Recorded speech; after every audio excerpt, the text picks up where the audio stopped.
the technical kettlebell clean progressions, we'll start with the one-arm kettlebell clean. And here we've got to talk about the holds. So when you're swinging, you're in your hook grip.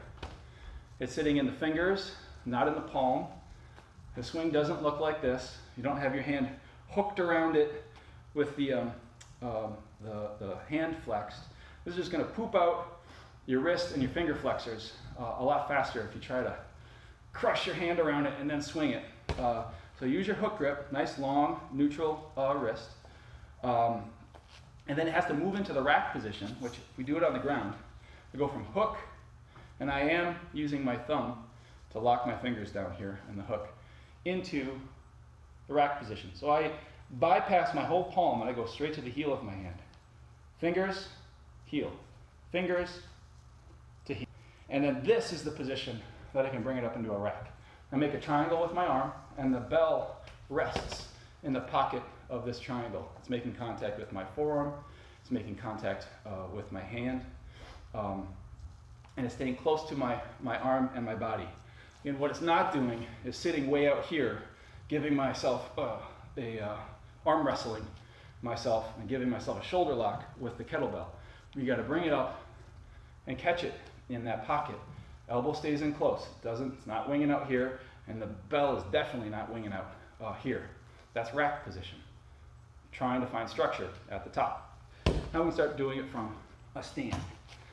So just like with the boulder cleans, we'll start with more vertical pulls. We can do a hanging one, easier. This is good for practicing turning the hand over and catching it. So using that transition from hook grip to rack. Again, throwing it with your lower body, catching it with your upper body. And then once we have a feel for that, from the vertical pulls, whether it's hang or a dead clean, the bell on the ground, then we can progress to add in the backswing. And the backswing, now we have to use that scat pull so the bell doesn't fly away. The bell just flies away. Now I'm just going to punch myself with a cannonball. But if I use my scat pull, or my acceleration pull, that's going to keep the bell in close to me. So after I get it moving with my hinge, my pelvic movement of flexion and extension of the hips, then I combine that with my shoulder rolling back. It's like a wave that passes through my body, starts at my foot and it finishes up in my arm. That's what's going to make the clean nice and soft and gentle. So from the other side here, with all of these, my preferred handhold on the swing is thumbs up. So a neutral hand versus thumb to the side or thumbs back. So this is the supination and pronation of the forearm.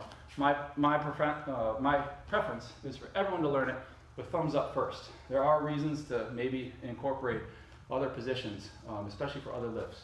But for clean, I think almost everyone will benefit from thumbs up being, I think that is the best one.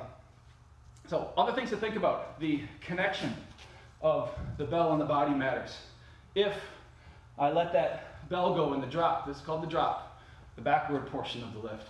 If I let that bell go and I just follow it, the bell's going to fall down and it's going to dig between my legs nice and deep. This is going to go into my back. And it's disconnected, so my arm is disconnected from my body, and then when I try to heave it back up, it's just going to be a lift with my back. So keeping that connection, bell and pelvis, connect the bell and the pelvis on the backswing. Whether you're swinging or cleaning, I'm waiting for the bell to come to me. I am not chasing the bell back behind me. So wait for that connection. Think about kettlebell lifting as more of dancing rather than at war. You're not at war with the bell, you're trying to work with the bell. It's more of your dance partner. It's not a sparring partner. You're not trying to fight it, win it, beat it. It will win. It doesn't get tired. You do. And there's an element of tension or relaxation when you're cleaning. Burst of power, and then you catch it and you relax into some structure. And my structure here is a slight lean back from my ankles, not my back, because I'm carrying a weight. This changes my center of mass. It's merged with me, so I have to lean back a little bit so the center of mass stays in between my feet. If I don't, then I got to use excess strength and tension to hold my line. But I don't need to do that if I'm using structure. It'll help me relax. And if you want to practice power, you have to practice relaxation. That's where the real power is. The high level displays of power are where you ebb and flow between tension and relaxation. You don't just, if you're doing all that, you're holding on to your strength, you're not releasing it. And that's not power, that's just creating tension. Gotta release the power. So the final progression is 2 bells. All the same rules apply.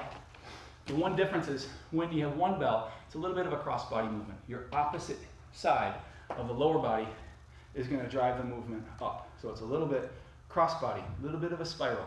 Even if you're not bending over, more, my right hand's going back, my left foot driving to the ground is going to give me more power.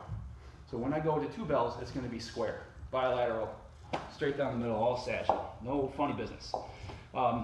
Here, I'll throw it straight up. I bring my handles together, one on top of the other. And if I need a break, I can grab the handle with my opposite hand and then wrap up my fingers, and that gives me a little bit of break. Some people do this, that's fine. I find it too difficult, but if it works for you, cool.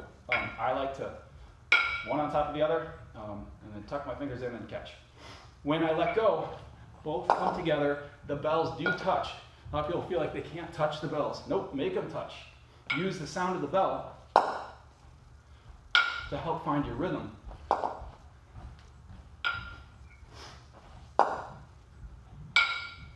On the way back and on the way up. So again, I'm leaning, waiting, connecting, throwing from my upper body, throwing from my lower body, connecting and controlling with my upper body. And a burst of power, and then I relax. And that's the double kettlebell clean.